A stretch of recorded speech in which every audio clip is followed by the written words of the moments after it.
My son, and I love you. In 22 years, you have never given me one day's bit of trouble. What about that time? When Good Times first aired in 1974, it broke barriers and touched hearts across America. More than just a sitcom, it captured the raw, everyday struggles of a working-class African-American family with humor, honesty, and a sense of hope. The Evans family became part of our own families. Their victories felt like our victories. Their struggles mirrored our own. Yet behind the laughter and the memorable catchphrases, there were real people with real lives, complicated, beautiful, and sometimes heartbreaking. Many of the beloved actors who made Good Times an iconic part of television history have since passed away. Their lives after the show were not always filled with the same smiles they brought into our homes. Some achieved greater fame, while others battled private demons, career setbacks, and personal tragedies that the public rarely saw. Their journeys were marked by resilience, controversy, and moments of quiet triumph. What happened to the faces we grew up with? Did fame lift them higher, or did it weigh them down? Were there untold scandals and personal struggles hidden behind the bright lights of Hollywood? The story of Good Times is not just about a television show. It is about dreams pursued and dreams lost, about lives that touched millions, even as they were sometimes torn apart in silence. Today, we honor the memories of those talented souls, celebrating their achievements while also exploring the storms they weathered behind the scenes. Their stories are complex, raw, and deeply human. They deserve to be remembered for all they were, not just the characters they played, but the lives they lived. Join us as we look back at Good Times and ask, where the stars now? Follow our channel for more deep dives into the lives and legacies of the actors who made television history. Born on August 5, 1945, in Brooklyn, New York, Jeanette Du Bois grew up in a vibrant but challenging environment. Little is publicly known about her early family life, a mystery that seemed to suit a woman who carried both the shine and the secrets of stardom. From a young age, she showed a love for performance, a spark that would carry her from the streets of New York all the way to the bright lights of Hollywood.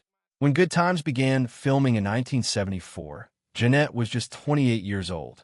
She brought Walona Woods to life, the stylish, sassy neighbor with a quick wit and an even quicker heart. Her performance became one of the show's highlights, adding a layer of glamour and streetwise humor that balanced the show's heavier themes. Audiences loved Walona. Jeanette wasn't just a side character. She became an icon. But her talent stretched far beyond acting. Many fans don't realize that Jeanette co-wrote and sang the unforgettable theme song for another groundbreaking sitcom, The Jeffersons. Movin' On Up became an anthem of hope and ambition, and her voice became a part of American pop culture forever. After Good Times ended, Jeanette continued acting, but also turned to music and theater, places where her soul could breathe. She released albums, performed on stage, and kept working steadily, though she never again found a role as defining as Walona. Her career was free of major scandals, but her personal life remained a guarded secret. She rarely spoke publicly about her family, her marriages, or the private battles she may have fought away from the spotlight. In her later years, Jeanette Du Bois remained beloved, often appearing at fan conventions and special reunions.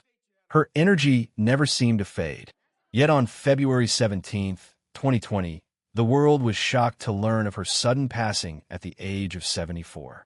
She died peacefully in her sleep at her home in Glendale, California. Her death left a deep void among fans who still remembered her as the lively, fearless Walona who lit up their screens. Jeanette Du Bois was more than just an actress. She was a symbol of perseverance, grace, and unapologetic vibrancy. Her legacy continues, her voice still soaring every time someone hears the hopeful strains of Movin' On Up. She may have left the stage, but her light has not dimmed. Esther Rall was born on November 8, 1920, in Pompano Beach, Florida, the 10th of 18 children in a hard-working Bahamian American family. Raised in a deeply religious household, Esther's life was shaped by strong values of faith, resilience, and community, qualities that would later define her most famous character. Though she began her education at Spelman College in Georgia, she eventually moved to New York City, where her dreams of the arts truly took flight. By the time Good Times premiered in 1974, Esther Roll was already a respected actress at the age of 53, known for her commanding presence on stage and screen. As Florida Evans, she portrayed the mother every family wished they had: strong, nurturing, wise, and unyielding in the face of adversity. Her performance was a beacon of dignity and warmth, and it quickly became the emotional anchor of the series. But behind the scenes, Esther Roll was a woman unafraid to fight for her beliefs. She openly clashed with the producers when she felt the show strayed from its original vision.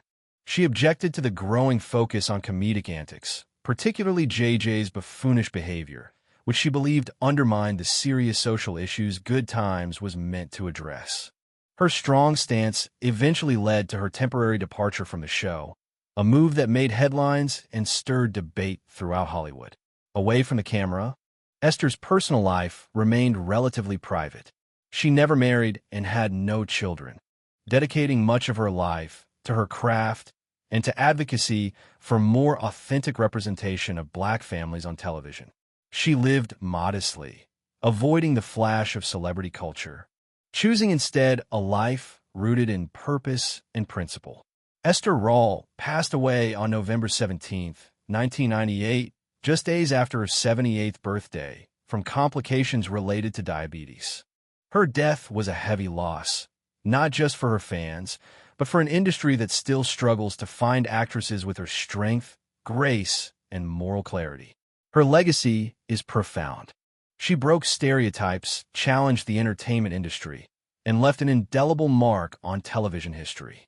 Esther Roll taught us that strength is quiet, that dignity is powerful, and that real heroes often come not with fanfare, but with a simple, steady light that refuses to go out. Florida Evans lives on as one of the most beloved mothers in television history, and Esther Roll remains its soul.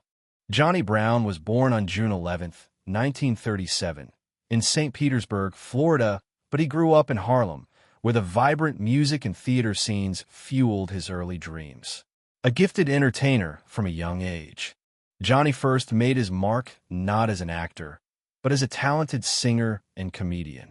His natural charm and soulful voice opened doors on Broadway, where he performed in legendary productions like Golden Boy alongside Sammy Davis Jr. before Hollywood ever came calling. By the time he joined Good Times in 1975, Johnny Brown was already a seasoned performer. At 37 years old, he stepped into the role of Nathan Bookman, the lovable but often mocked building superintendent of the Evans family's apartment complex. Bookman was the butt of many jokes, often nicknamed Buffalo by the characters, but Johnny infused him with a warmth and humanity that made him more than a caricature. Behind Bookman's awkwardness was a heart full of good intentions, and Johnny Brown made sure audiences saw it. Life after Good Times was steady for Johnny, though he never again found a role as iconic. He remained active in television, appearing in shows like Family Matters, The Jeffersons, and Martin, always bringing his signature warmth to every role. Despite his many talents, the entertainment industry never seemed to fully appreciate his range.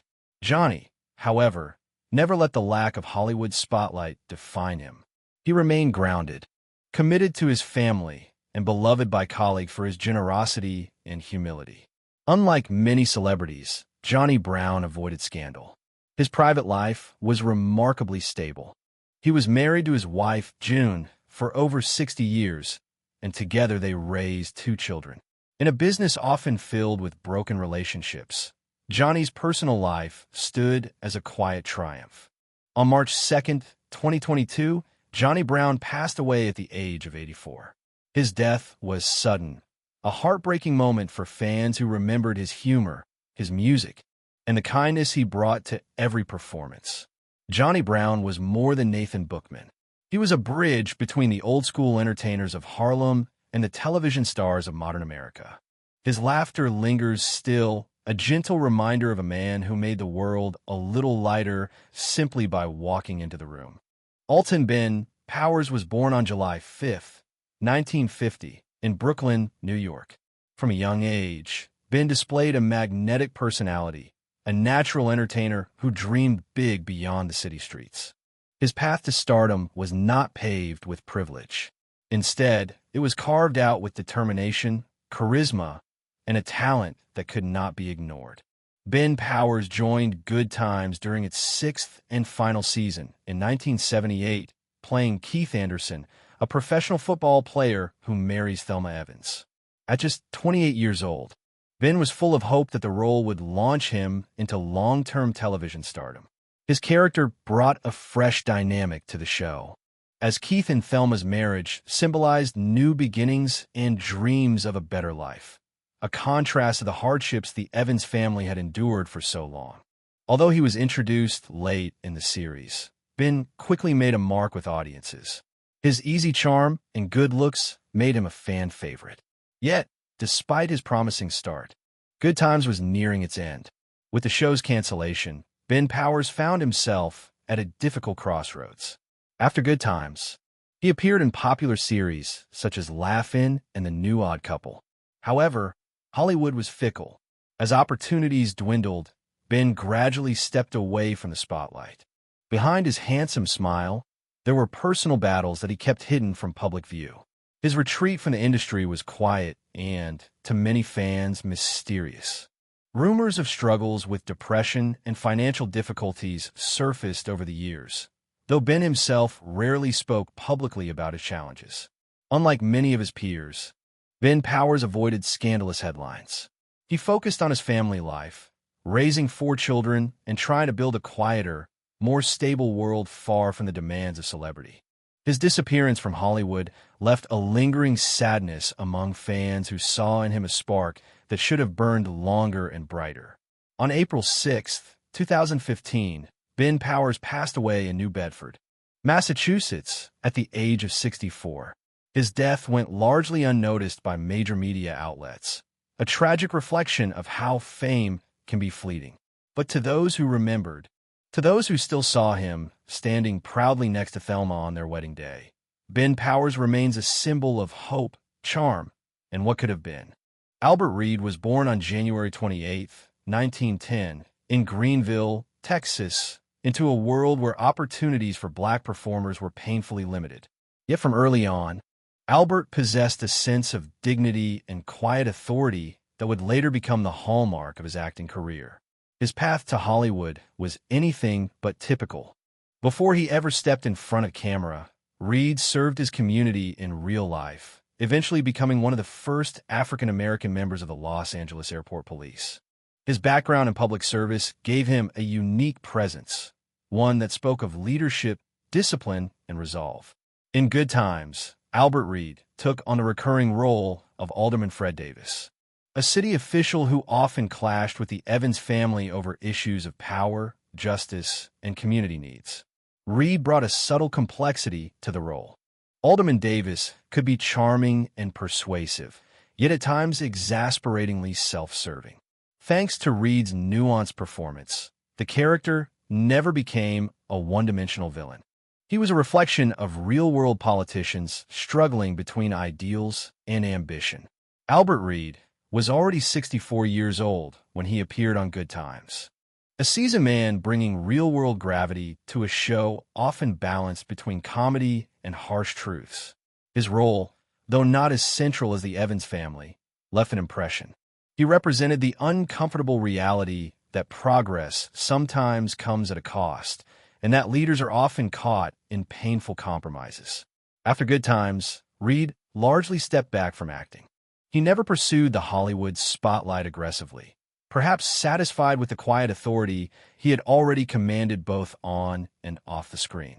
His private life remained just that, private. He stayed away from scandal, preferring a life of dignity and service over fame and flash. On May 31st, 1986, Albert Reed passed away at the age of 64.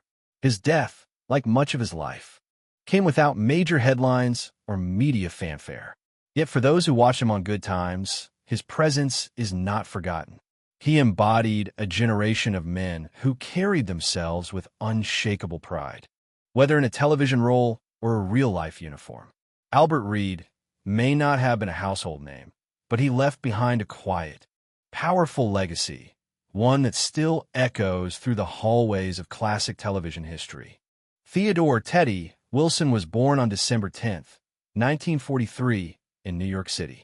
From his earliest days, he carried an undeniable charisma, the kind of charm that could both light up a room and command it. Wilson's path to the spotlight was carved through hard work and relentless ambition, a common thread for so many African-American performers fighting for their place in a still segregated industry. When he joined Good Times, Teddy Wilson was just 32 years old, and he found the perfect outlet for his magnetism in the role of Sweet Daddy Williams.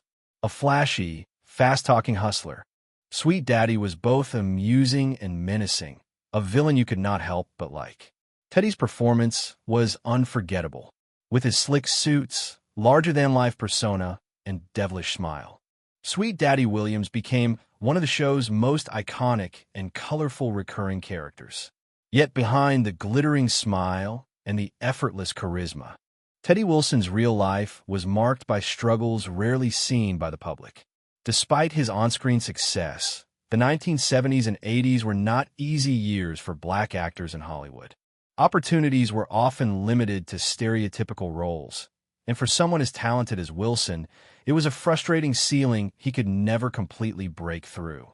After Good Times, Wilson continued to appear in numerous television shows, including What's Happening?, The Jeffersons, and Sanford & Son. His talent was undeniable, yet the big leading roles always seemed just out of reach. Rumors circulated that behind the scenes, Teddy battled with personal demons, including health problems and substance issues, struggles that were often hidden from his fans. In his personal life, Teddy Wilson was known to be generous, warm, and fiercely loyal to his friends. But the fame he touched on screen never translated into the kind of lasting security he deserved. As the spotlight faded, so too did many of the opportunities that once seemed within his grasp. On July 21st, 1991, Teddy Wilson passed away at the heartbreakingly young age of 47, leaving behind a legacy of unforgettable performances and an aching sense of what might have been. His death was a sharp loss to a generation of television lovers who still remember the electric energy he brought to every scene. Teddy Wilson's legacy lives on, not just as Sweet Daddy Williams, but as a symbol of undeniable talent, shining brightly even when the odds were stacked against him. His smile, that twinkle in his eye, remains frozen in television history, a memory both joyful and bittersweet. Helen Dorothy Martin was born on July 23, 1909, in St. Louis, Missouri, and raised in the thriving heart of New York City's Harlem neighborhood. From an early age, she was drawn to the arts. But it was not an easy journey for a young black woman in the early 20th century. Determined to follow her dreams, Helen studied at Fisk University, a historically black college, before moving on to the Actors Studio in New York, where she refined her craft alongside some of the greatest talents of her generation. By the time she appeared on Good Times in the 1970s, Helen Martin was already a seasoned actress, well into her 60s. She took on the recurring role of weeping Wanda Williams, a neighbor known for her exaggerated emotions and her signature, unforgettable sobs. Wanda was both comic relief and a reminder of the often difficult reality facing those in the Evans family's world. Helen's portrayal brought a unique mixture of humor and heartache, making Wanda more than just a running gag. She became a human face for pain, frustration, and a need for community. But Good Times was only one chapter in Helen Martin's long and illustrious career. Throughout the 70s, 80s, and 90s, she became a familiar face to television audiences, appearing in shows like 227, The Jeffersons, and Sanford & Son. She also made memorable appearances in films like Don't Be a Menace to South Central while drinking your juice in the hood, or even in her later years. She showed a fearless comedic edge that younger actors could only dream of. Helen Martin's private life was as private as they come. She never married, had no children, and lived quietly away from the Hollywood glitz. Colleagues described her as dignified, witty, and always professional. A woman who understood the highs and lows of show business but never let them define her. On March 25, 2000, Helen Martin passed away at the age of 90. She died of a heart attack in Monterey, California, having spent her life doing exactly what she loved, performing. Her death marked the end of an era, a final curtain call for a woman who had fought to carve a place for herself in an unforgiving industry. Helen Martin's legacy is one of perseverance, grace, and undeniable talent. She lived through decades of change, broke barriers simply by surviving, and left behind a treasure trove of performances that continue to make audiences laugh, cry, and remember. Born Willie Suggs in North Carolina on October 14, 1939, Dap Sugar Willie grew up in the neighborhoods of Philadelphia, where life's hardships were often softened by humor. A natural-born entertainer, he carved out a name as a sharp stand-up comedian before Hollywood ever noticed him. His quick wit and street-smart persona made him unforgettable, even if fame never fully caught up with his talent. When Dap joined Good Times as Looting Lenny, he was 36 years old. Lenny wasn't just another neighborhood hustler. He was survival and ambition wrapped in a mischievous smile.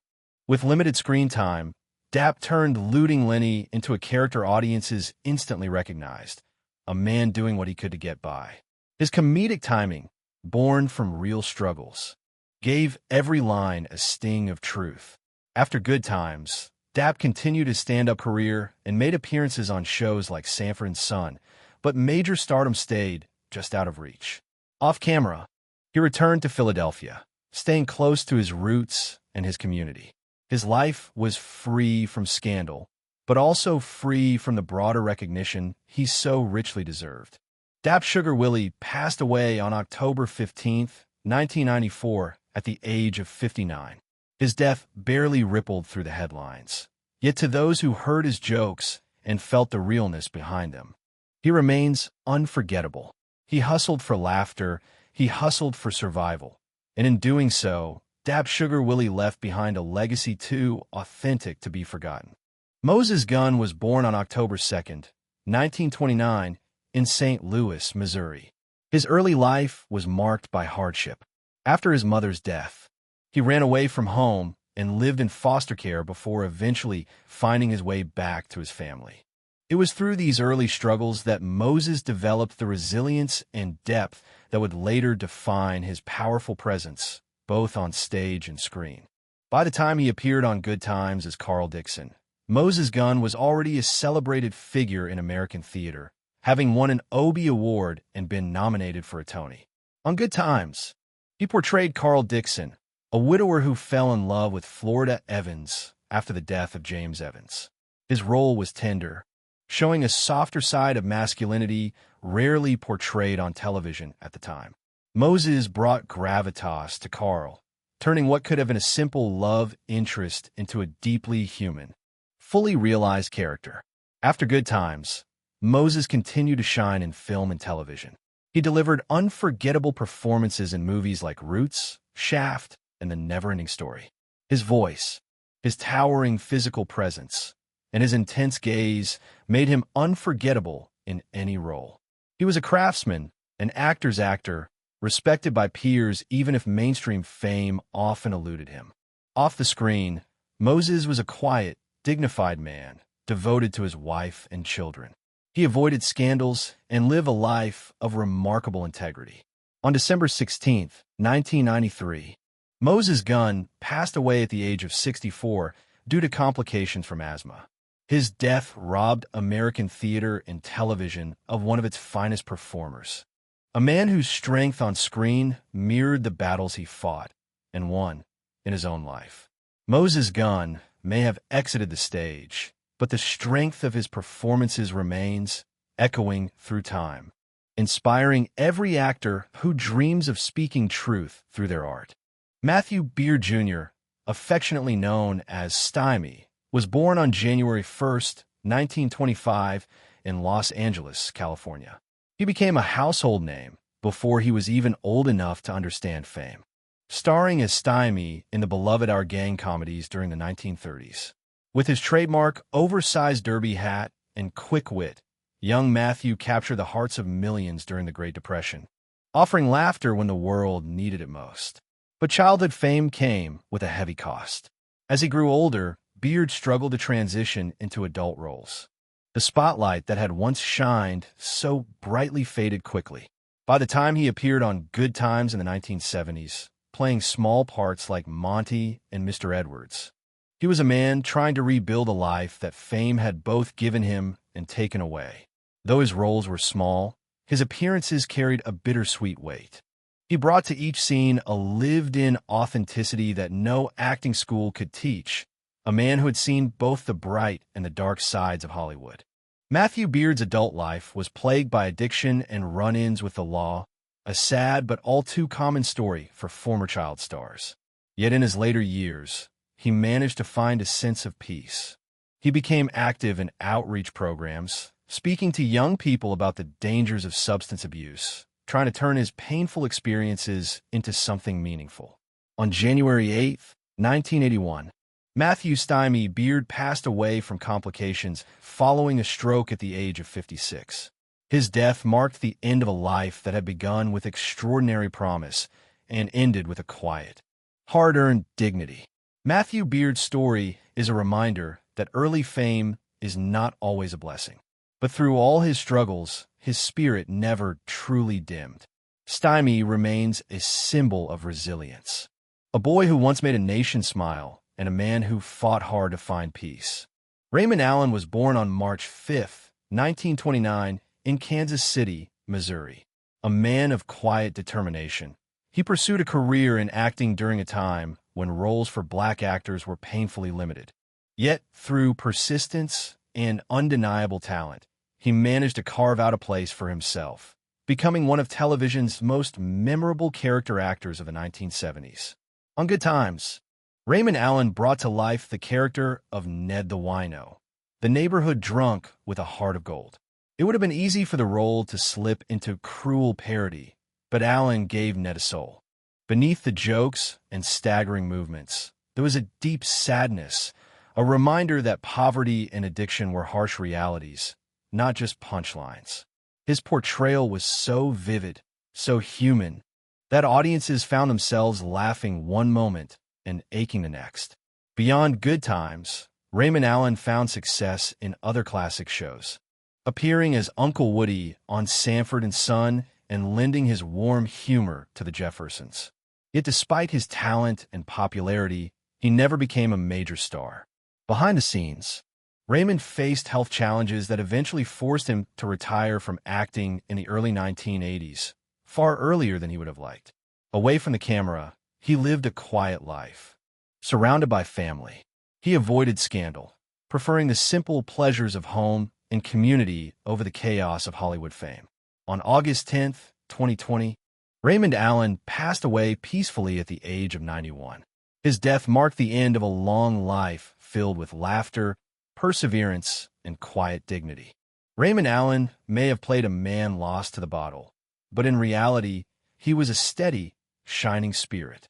His performances gave dignity to the forgotten, laughter to the struggling, and memories that still warm the hearts of fans today. Richard Ward was born on March 15, 1915, in Glenside, Pennsylvania. His early life remains somewhat shrouded in mystery, much like the man himself. Ward was never one to seek the flashing lights of fame, but rather someone who approached acting as a craft, a way of telling stories that mattered. His path to Hollywood was built on hard-earned respect, rooted in the world of theater long before television audiences ever knew his face. In Good Times, Richard Ward portrayed Henry Evans, James Evans Sr.'s long-lost father. Though his appearance was brief, it carried emotional weight. His character stirred deep feelings of abandonment, resentment, and ultimately reconciliation.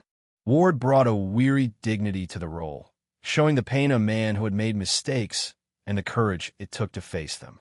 It was a performance layered with sorrow, humility, and a fragile hope for forgiveness. Outside of Good Times, Richard Ward had a solid career, appearing in films like The Jigsaw Man and The Great White Hope. He was often cast as men of authority, judges, doctors, community leaders, roles that mirrored the gravitas he naturally exuded. But even as he built a respectable resume, Richard Ward never became a household name. His work was often overlooked by the mainstream, though among his peers, he was known as a consummate professional. His personal life was marked by quietness. Ward avoided the scandals and gossip that often swallowed his contemporaries. Instead, he lived a life focused on work, family, and maintaining a dignity that shone both on and off the screen. On July 25, 1979, Richard Ward passed away at the age of 64. His death was mourned quietly, just as he had lived. Richard Ward may not have been the loudest voice in Hollywood, but his performances left an undeniable mark.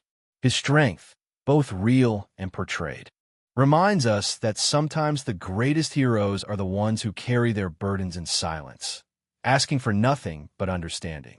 Alice Ghostley was born on August 14, 1923, in Eve, Missouri, and raised in Henrietta, Oklahoma. From a young age, she understood the power of laughter. Her soft voice, quirky mannerisms, and impeccable timing would eventually make her one of the most beloved character actresses of American television. Yet behind the comedic persona, Alice carried the soul of an artist deeply committed to her craft. By the time she appeared on Good Times as Hortense Dobbs, Alice was already a familiar face to audiences across the country. Known for her roles in shows like Bewitched and Designing Women, she had perfected the art of playing eccentric, lovable oddballs. As Hortense Dobbs, she brought a whimsical, slightly scatterbrained energy that added a layer of lightness to the heavier themes of Good Times. Though her appearances were brief, she left a lasting impression, effortlessly brightening the screen. Alice's career stretched across theater, film, and television. She earned a Tony Award for her performance in The Sign in Sidney Brustian's Window and appeared in classic films like To Kill a Mockingbird, despite often playing comedic or secondary roles. Her talent was never secondary. Her ability to evoke laughter and sympathy at the same time was a rare gift, one that few could match. In her personal life, Alice lived quietly. She married fellow actor Felice Orlandi and enjoyed a long, steady partnership away from the blinding lights of fame. There were no scandals, no feuds, just a lifetime of dedication to her art and her loved ones. Alice Ghostley passed away on September 21, 2007, at the age of 81 after a battle with cancer and a series of strokes. She left behind a body of work that still sparkles with humor and heart. Alice Ghostley taught us that characters don't have to be loud to be unforgettable. Sometimes, it is the gentlest spirits that leave the deepest marks. James Wheaton was born on January 11, 1924, in Meridian, Mississippi, growing up in America where opportunities for black actors were limited and often typecast. Yet through resilience, talent, and sheer love for performance, he built a career marked by steady, dignified work across stage and screen, becoming a respected figure in the acting community even if his name never blazed in bright Hollywood lights. When James appeared on Good Times and minor but memorable roles like the bailiff and the bank manager, he brought to each small part a quiet authority that made him stand out. He had the ability to elevate even the briefest scenes with a glance, a gesture, a voice full of calm strength. Audiences may not have always known his name, but they remembered his presence, solid, believable, essential. Beyond Good Times, Wheaton had a significant career in theater. He was deeply involved in the Los Angeles inner-city cultural scene, directing and acting in plays that gave voice to black stories long ignored by mainstream stages. His commitment to community theater and his leadership behind the scenes spoke volumes about the man he was, not a seeker of fame, but a craftsman of truth. In the broader entertainment world, Wheaton found work in shows like Sanford & Son and The Brady Bunch, where he continued to break small but important barriers. His life was free of scandal and full of quiet contribution, a testament to the fact that greatness often comes without fanfare. James Wheaton passed away on June 9, 2002, at the age of 78. His death went largely unnoticed by the larger media, but in the hearts of those who understood the hard path he walked, he remains an enduring figure. James Wheaton's legacy is proof that sometimes the most powerful voices are the ones that never shouted. They simply stood, spoke their truth, and left behind a world slightly better than they found it. Cal Wilson's life is one of those Hollywood stories that exist in fragments, a brief but bright appearance in the cultural fabric of American television. Though little is widely known about his early years, what is certain is that he was born in 1946 and entered the acting world at a time when opportunities for black performers were limited and often frustratingly narrow. On Good Times, Cal Wilson appeared in the roles of a loan shark and Skip Casey. His characters, though not central to the storylines, carried an undeniable presence. With his sharp delivery and steely charisma, he made even minor characters feel real, reflections of the harsh realities of urban life that Good Times never shied away from. In a show dedicated to both humor and hard truths, Wilson's performances added necessary tension and authenticity. Outside of Good Times, Cal Wilson's acting career was modest. He didn't reach major stardom, and records of his broader work remain scarce. Hollywood in the 1970s and 80s was an unforgiving place for many talented actors who, despite their abilities, found themselves fighting just for the chance to be seen. Cal Wilson lived largely away from the headlines. There were no scandals, no celebrity controversies. His life, like his career, was quiet but meaningful, contributing to the golden era of television that helped shape perceptions of African American life for generations. On November 22, 2003, Cal Wilson passed away at the age of 57. His death came quietly, without major news coverage, a reminder of how easily even talented contributors can slip away from public memory. But those who watch closely, those who remember every face that made Good Times so rich and layered, know that Cal Wilson's spark, however brief, was real and worth remembering. Johnny Secka was born Lamine Secka on July 21, 1934, in Dakar, Senegal. His life was a story of constant movement, across continents, across cultures, and across barriers that very few black actors had ever dared to challenge at that time. Raised in Gambia after the early death of his mother, he eventually found his way to London, where he trained at the Royal Academy of Dramatic Art. There, among the elite of British theater, Johnny Secka's undeniable talent shined. When he appeared on Good Times as I.B. Wubala, a charming African exchange student, Secka was 42 years old, already a man who had lived many lives. His presence brought something rare to American television, a portrayal of African pride and intelligence that broke through the stereotypes. His role, though brief, resonated deeply. He offered the Evans family and the audience a glimpse of a broader black experience, one rooted not in struggle alone, but in heritage, education, and dignity. Johnny Secka's career stretched far beyond Good Times. In the 1960s and 70s, he built a respectable name in British cinema, appearing in films like The Message and A Warm December. Yet in Hollywood, he often found himself sidelined, his accent and African heritage making him a rarity in an industry that had little imagination for diversity at that time. Behind the scenes, Secka lived a life free from the drama of fame. He married Cecilia Enger, a Norwegian, and together they built a quiet, private life. As his health declined in the late 1990s, he stepped away from acting altogether. Johnny Secka passed away on September 14, 2006, at the age of 72 after battling lung cancer. His death marked the loss of a pioneer, a man who dared to bridge the gap between worlds and in doing so, opened doors for others. Johnny Secka may not be the most famous face from Good Times, but his legacy is one of dignity, talent, and a quiet revolution that deserves to be remembered. Ron Glass was born on July 10, 1945, in Evansville, Indiana, into a world where few black men could dream of a career in Hollywood. Yet from an early age, Ron's quiet brilliance and artistic spirit set him apart. After studying drama and literature at the University of Evansville, he made the bold move to Los Angeles, determined to carve a place for himself in an unforgiving industry. When Ron Glass appeared on Good Times as Mr. Anderson, he was in the early stages of what would become a long and respected career. Though his role was brief, his intelligence and quiet strength left an imprint. His character, like much of Ron's work, carried a subtle dignity that demanded attention without raising its voice. It was not long after his appearance on Good Times that Ron achieved true fame, starring as Detective Ron Harris in the groundbreaking sitcom Barney Miller.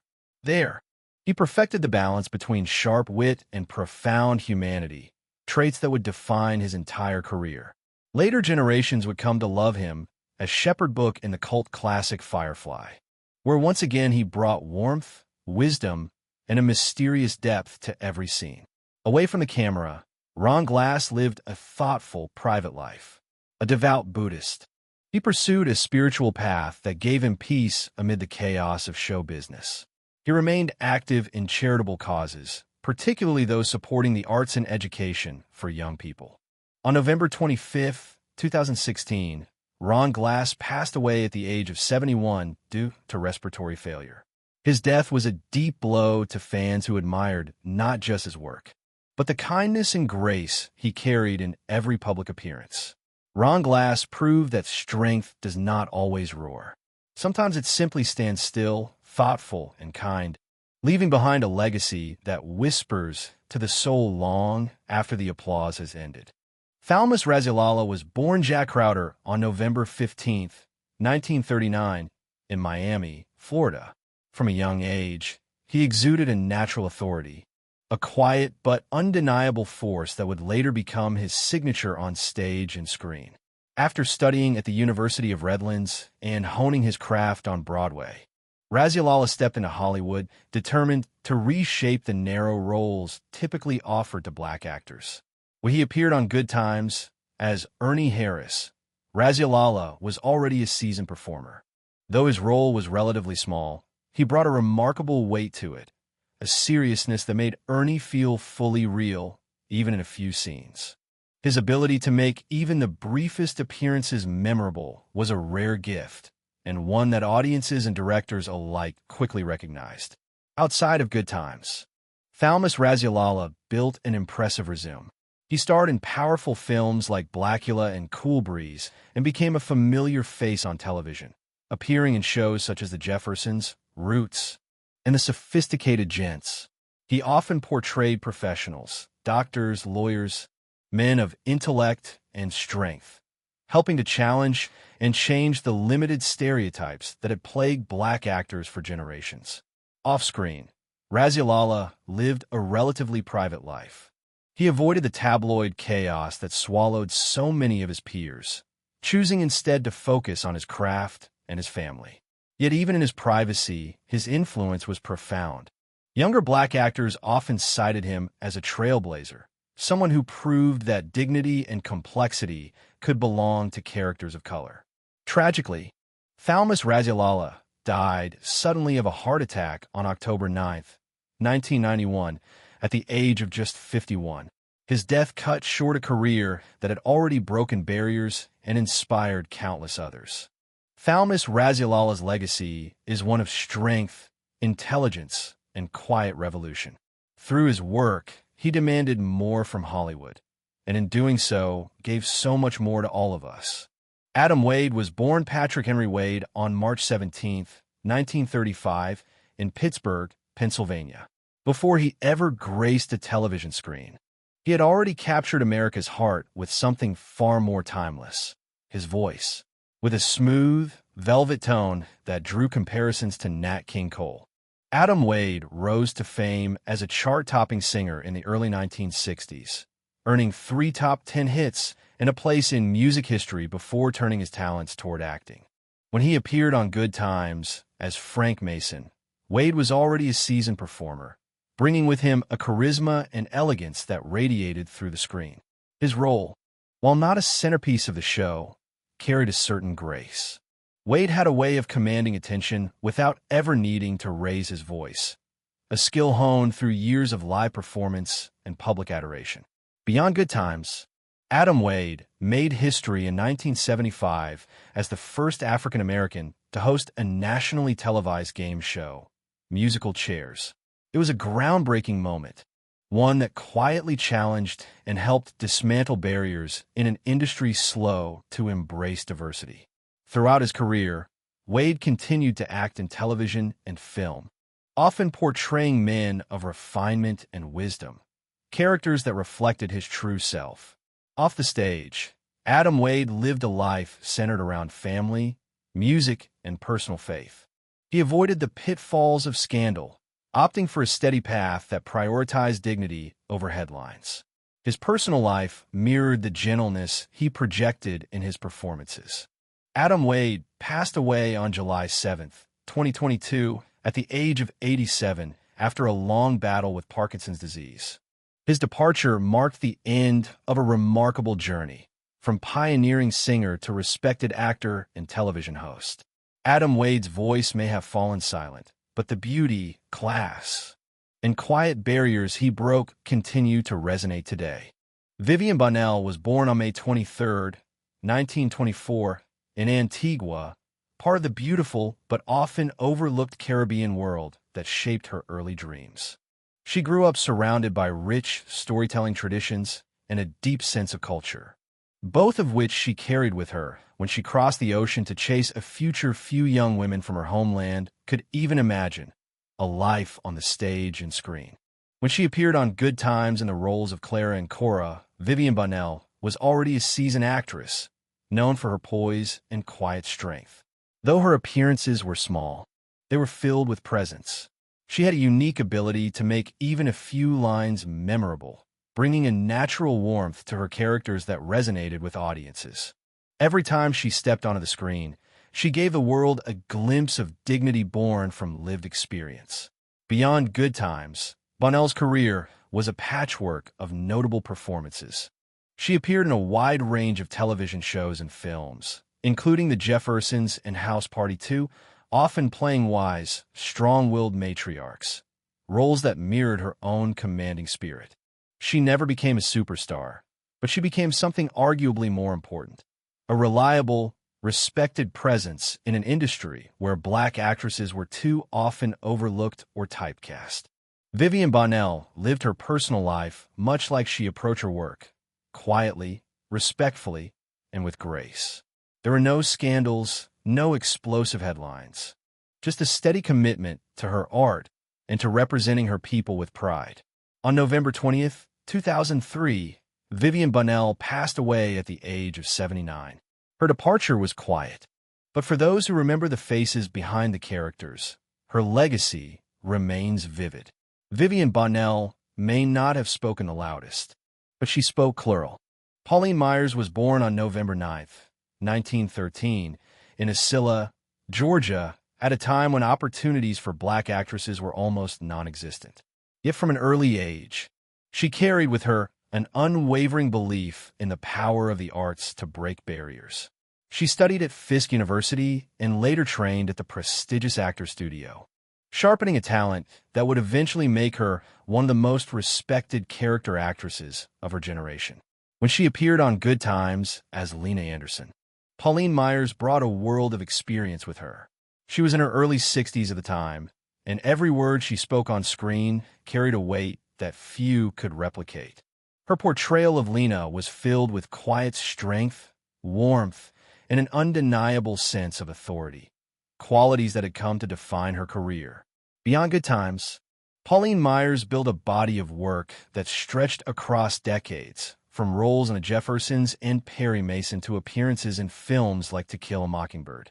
She was often cast as wise matriarchs, stern teachers, and dignified community leaders, characters who stood in sharp contrast to the stereotypical roles often offered to Black actresses in those days. Off-screen, Pauline lived with the same grace she brought to her performances.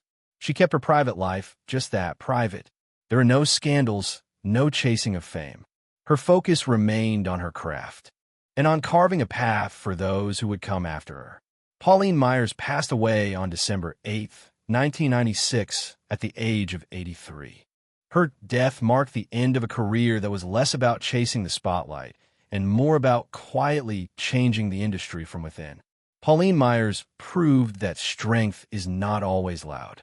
Sometimes it is the steady, unshakable presence of someone who knows who they are and refuses to be anything less.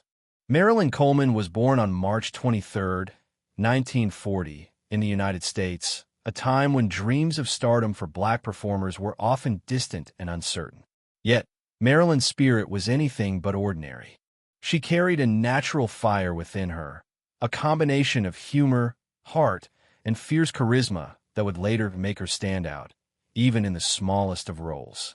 When she appeared on Good Times as Violet Bookman, the wife of the much-teased building superintendent Nathan Bookman, Marilyn Coleman immediately lit up the screen. She brought Violet to life with sass, sharp wit, and an undeniable presence, perfectly matching Johnny Brown's energy and adding new dimensions to the show's comedy. Her performance turned what could have been a simple supporting role into a memorable piece of the Good Times universe. Beyond Good Times, Marilyn Coleman continued to work steadily in both television and film. She appeared in projects like The Five Heartbeats and The Meteor Man, consistently bringing to each role her infectious spirit and impeccable comedic timing. Yet, like so many Black actresses of her era, the truly transformative roles she deserved were few and far between.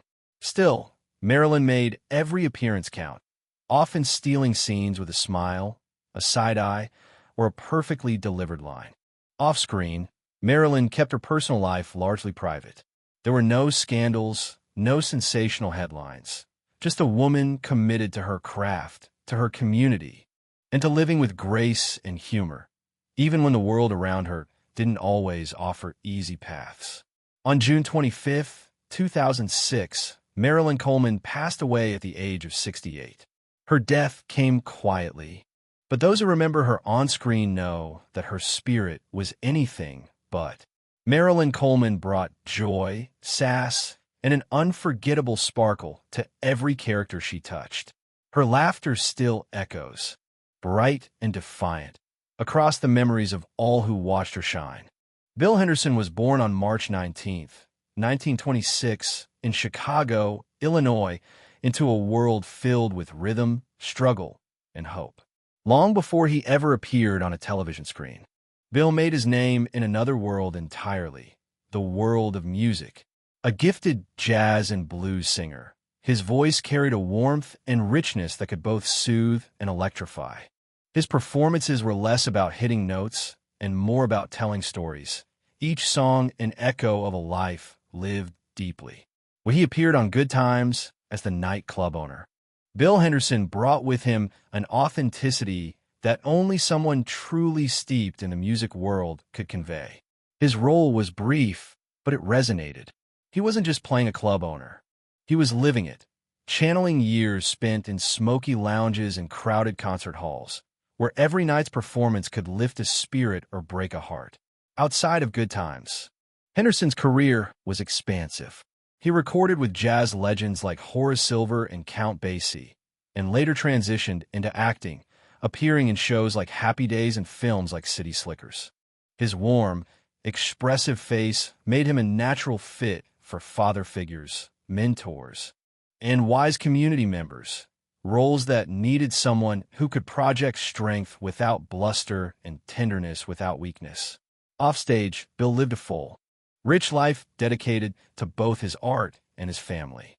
He avoided scandal, instead earning a reputation as a quiet professional, someone who let his work and his music speak for itself. Bill Henderson passed away on April 3, 2016, at the remarkable age of 90. His death marked the loss of a rare kind of artist, one who moved seamlessly between music and acting, always carrying with him a deep, abiding soul. Bill Henderson's voice may have gone silent, but the echoes of his songs and the dignity he brought to every role still linger in the air. Sonny Jim Gaines was born on July 8, 1912, a man whose life would stretch across nearly a century of American change. Very little is widely recorded about his early years, a silence that somehow fits a performer who never chased the spotlight, but always left a deep impression wherever he appeared. We took on the role of Fred Buchanan in Good Times. Gaines brought a quiet strength to the character. His scenes were few, but he carried with him the feeling of authenticity, the lived-in weight of someone who had seen hard times and endured. In a show known for blending humor with harsh realities, Gaines' presence added another layer of truth. He didn't need long monologues or grand gestures. His work spoke in small, powerful ways. Outside of Good Times, Sonny Jim Gaines maintained a steady career in theater and television, often taking on supporting roles that demanded dignity and realism. Though he never became a household name, among those who knew the craft of acting, he was deeply respected. His performances were subtle, never overreaching, and always grounded in real emotion. Away from the screen, Gaines lived an equally quiet life. There were no scandals, no headlines chasing after him. His story was one of dedication to his work, to his family, to the simple act of showing up and doing the job with integrity. On December 20th, 2006, Sonny Jim Gaines passed away at the age of 87. His departure went unnoticed by the wider world. But for those who knew his face and remembered his steady spirit on Good Times, it was the passing of a true craftsman. Sonny Jim Gaines reminds us that greatness often moves quietly. It is not always found in awards or fame, but in the simple, powerful art of showing life exactly as it is. Rosalind Cash was born on December 31st, 1938, in Atlantic City, New Jersey. From a young age, she carried a fire within her, a fierce intellect, a commanding presence, and an uncompromising commitment to her artistry. She studied at the City College of New York and began her career on stage, finding her true voice in roles that demanded both strength and vulnerability. When she appeared on Good Times as Jessica Bishop, Rosalind Cash was already a formidable actress. Though her role was brief, she filled it with a seriousness and poise that was impossible to overlook. Her portrayal suggested depth far beyond the dialogue, hinting at untold struggles and inner resilience. It was the kind of performance that turned even a small part into something memorable. Outside of Good Times, Rosalind Cash built a career defined by powerful, barrier-breaking work. She starred opposite Charlton Heston in The Omega Man, one of the few major studio films at the time to feature an interracial relationship. She also took roles in Roots, The Next Generations, The Mary Tyler Moore Show, and countless theater productions. Rosalind refused to be boxed into the limited, stereotypical roles often offered to black actresses. She chose her work carefully, always insisting on dignity and complexity. In her personal life, Rosalind Cash was a private and fiercely independent woman. She never married and had no children, dedicating her life fully to her craft. She was known for her sharp wit, her refusal to conform to Hollywood's expectations, and her quiet battles to make room for richer, truer stories about Black lives. Rosalind Cash passed away on October 31st, 1995, at the age of 56 after a battle with cancer. Her death was a devastating loss to the world of theater and film, where she had carved out a space with sheer will and extraordinary talent. Rosalind Cash taught us that strength can be quiet, revolutionary, and deeply personal, and that true artists never settle for anything less than the full truth. Alan Manson was born on April 29, 1918, in New York City at a time when the American stage was a rare beacon for serious performers. From his earliest days, Manson pursued acting with a devotion that set him apart. He honed his craft on the theater stages of New York before making his way into television and film, carrying with him a deep love for storytelling and a commanding presence that would define his career. When he appeared on Good Times as Fred, Alan Manson brought a kind of seasoned authority to the screen. His role was small, but he played it with a depth and credibility that could only come from decades spent embodying characters from every walk of life. His performance was not loud or flashy. It was rooted, authentic, a quiet reminder that even the briefest appearances could leave a lasting impact. Beyond Good Times, Manson had an expansive career. He appeared in a variety of television programs and films throughout the 1950s, 60s, and 70s, including roles in All the President's Men and The Front. His characters were often men of status, judges, officials, executives, roles that demanded a sense of gravity, something Manson seemed to carry naturally. Off-screen, little is known about his personal life. Alan Manson was a man of the old school. Work came first, fame was secondary, and personal privacy was paramount. There were no scandals, no gossip, just a lifetime spent quietly perfecting the art of performance. On March 9, 2002, Alan Manson passed away at the age of 81. His death came quietly. Much like his career had moved, steady, committed, and deeply respected by those who understood the soul of serious acting. Alan Manson reminds us that true artistry often happens just outside the spotlight, steady, enduring, and essential to the worlds it helps create. Carl Lee was born Carl Vincent Kanagata on November 22, 1926, in New York City, the son of the legendary actor and singer Kanada Lee. With a lineage like that, it seemed almost inevitable that Carl would find his way into acting. But his path was never easy. He inherited not only his father's gift for performance, but also the burdens that came with living under a famous shadow in a world slow to offer real opportunities to black actors.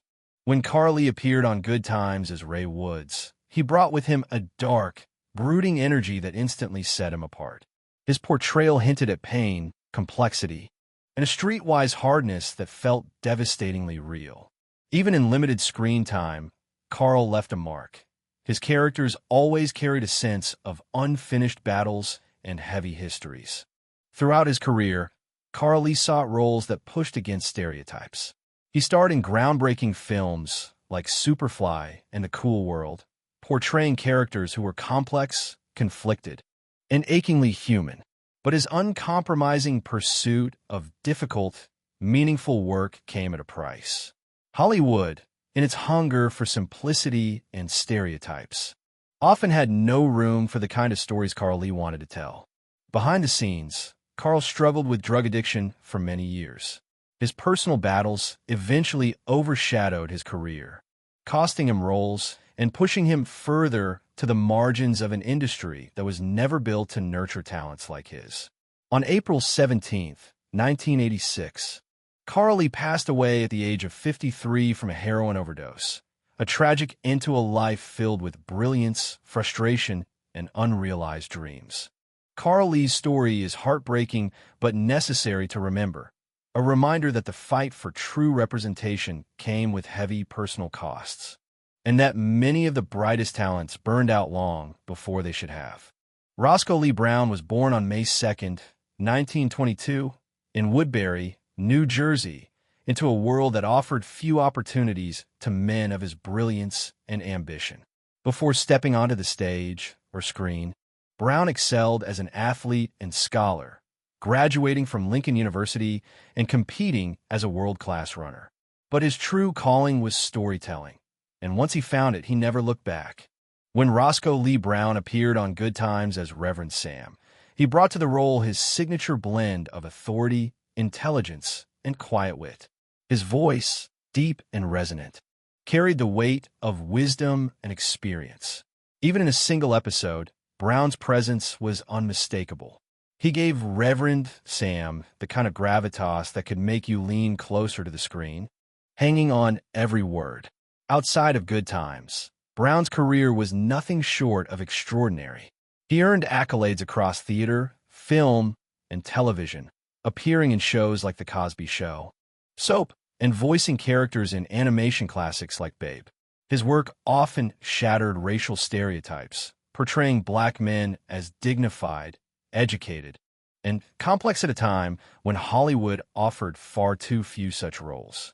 His performances were a quiet revolution, shifting the narrative simply by existing with grace and power. Offstage, Brown lived a private, intellectual life. He was a lover of poetry, philosophy, and fine wine, a man more interested in crafting perfect performances than chasing celebrity. He once famously said, "I do not belong to any race or time. I am the eternal masculine." On April 11th, 2007, Roscoe Lee Brown passed away at the age of 81 from cancer. His death marked the loss of one of America's greatest and most dignified voices. Roscoe Lee Brown showed the world what true sophistication looked like, and how the power of presence could quietly change everything. Charlotte Rae was born Charlotte Rae Labotsky on April 22, 1926, in Milwaukee, Wisconsin. From a young age, she radiated a natural warmth and comedic spirit that would one day make her a beloved figure in American television. Her passion for performance led her to Northwestern University, where she studied drama alongside future legends like Cloris Leachman and Charlton Heston. When she appeared on Good Times as Ms. Rogers, Rae brought her signature charm to the role, adding a gentle touch of humor and humanity. Though her appearance was brief, her scenes shimmered with the heart and ease that she was famous for. Rae's ability to make even the smallest characters feel alive and relatable was part of what made her such a rare talent. Outside of Good Times, Charlotte Rae was already a television icon. She starred as Edna Garrett in Different Strokes and its hugely successful spin-off, The Facts of Life, where she became a second mother to an entire generation of TV viewers. Her roles often centered around care, wisdom, and a deep understanding of human nature, traits she embodied off-screen as well. Her personal life, though marked by triumphs, was also touched by hardship. Rae faced battles with health issues, including pancreatic cancer and bone loss, but she faced each challenge with the same resilience she showed in her performances. She wrote openly about her experiences in her memoir, The Facts of My Life, revealing both her struggles and her unwavering spirit. On August 5, 2018, Charlotte Rae passed away peacefully at the age of 92. Her death closed a chapter on a life filled with laughter, perseverance, and boundless compassion. Charlotte Rae showed us that kindness and humor are not weaknesses. They are profound strengths. Through every character she touched, she left the world just a little bit warmer. Woodrow Parfry was born Woodrow Wilson Parfry on October 5, 1922, in New York City. His early years were shaped by hardship. After serving bravely in World War II and being wounded during the Battle of the Bulge, he returned home with a steely resilience and a desire to tell stories that reflected the complicated truths of human life. Parfry's path led him to acting, where his distinctive looks and intense energy made him a natural fit for playing quirky, offbeat, and often morally ambiguous characters. By the time he appeared on Good Times as an interviewer, he was already a seasoned professional who understood how to bring authenticity to even the smallest parts. His performance was subtle, but like all his work, it was honest. He had the rare ability to make minor characters feel fully real, breathing life into scenes that might have otherwise been forgettable. Outside of Good Times, Woodrow Parfry's career was remarkably prolific. He appeared in classic shows like Mission, Impossible, The Wild Wild West, and Bonanza, and became a familiar face in Hollywood films, with standout roles in Planet of the Apes and Papillon.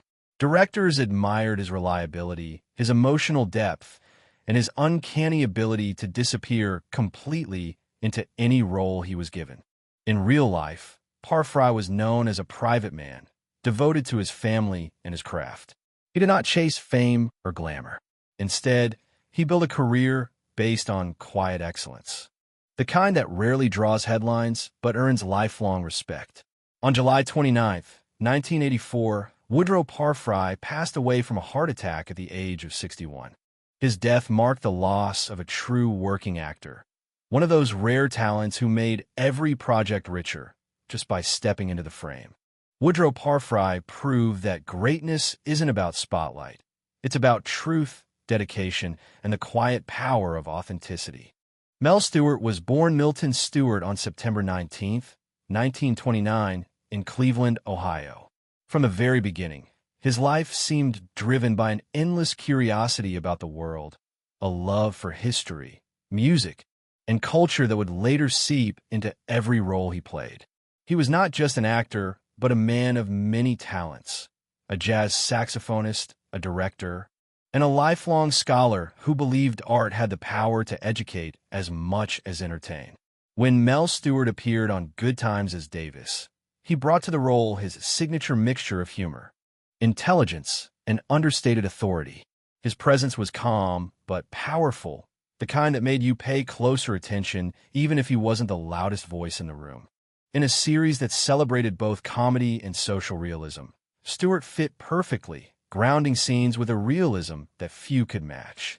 Beyond Good Times, Stewart's career was wide-ranging and impressive. He became most widely recognized for his role as Henry Jefferson on All in the Family, where he fearlessly tackled controversial subjects with sharp wit and dignity. He also directed television episodes, pushing for more authentic black storytelling behind the camera, not just in front of it. His influence in television went far deeper than many viewers ever realized. Off-camera, Mel Stewart was a passionate advocate for education. He taught acting classes and mentored young talents, believing firmly that the next generation of black artists needed not only opportunity, but guidance and belief. On February 24, 2002, Mel Stewart passed away from Alzheimer's disease at the age of 72. His death marked the loss of a true intellect, a man who had dedicated his life to pushing the arts towards something smarter, deeper, and more honest.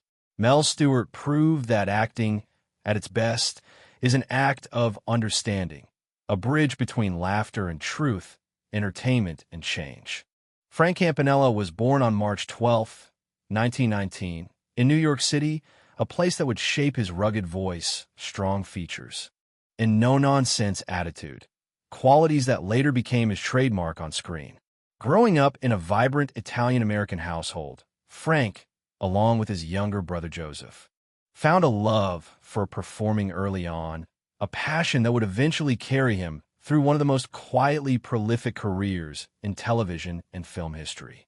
When he appeared on Good Times as Mr.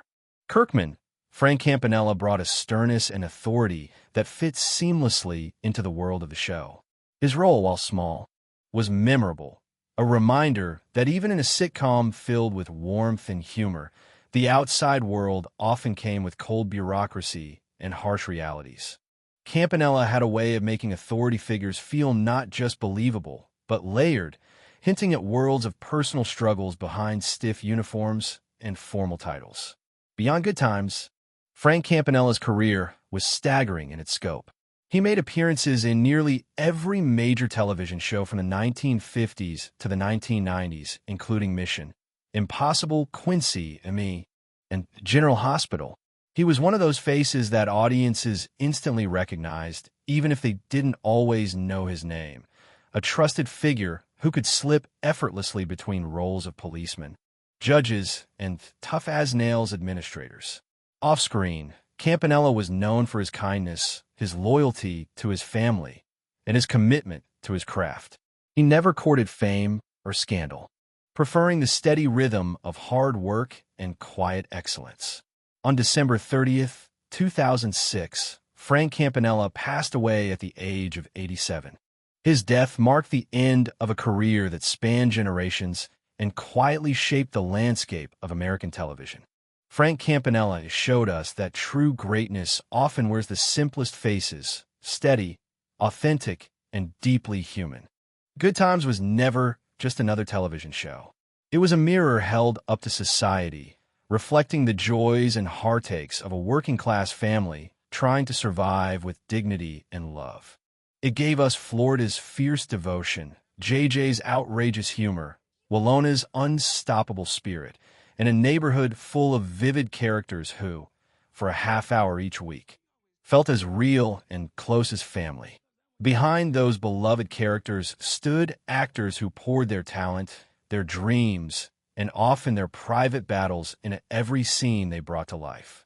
As we look back, we realize that many of those faces we laughed with and cried for have now left us. Yannet Dubois, Estelle Rolle, Johnny Brown, and so many others. Each one carried a unique flame that, when combined, created the warm, sometimes painful, sometimes hilarious world of good times.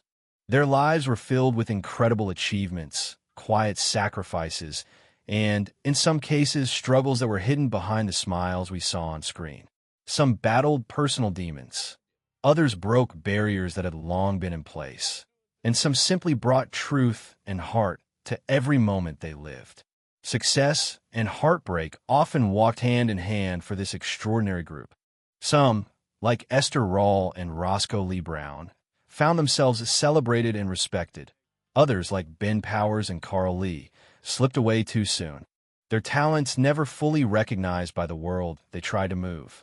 But whether they soared to new heights or faced quiet defeats, every one of them contributed to something bigger than themselves, a series that challenged stereotypes, opened hearts, and carved a permanent place in television history. Their legacy endures. In every rerun, in every laugh shared, in every moment when a simple sitcom offered viewers a glimpse of real life, their spirits live on. They made us feel seen, they made us think, and they made us believe that even in the hardest of times, family, humor, and hope could carry us through. As we honor the lives and careers of these remarkable actors, let us remember not only the characters they played, but the human stories behind them. Stories of perseverance, passion, and dreams both realized and lost. If you want to continue celebrating the lives, the struggles, and the legacies of the actors who shaped our memories, don't forget to subscribe to our channel.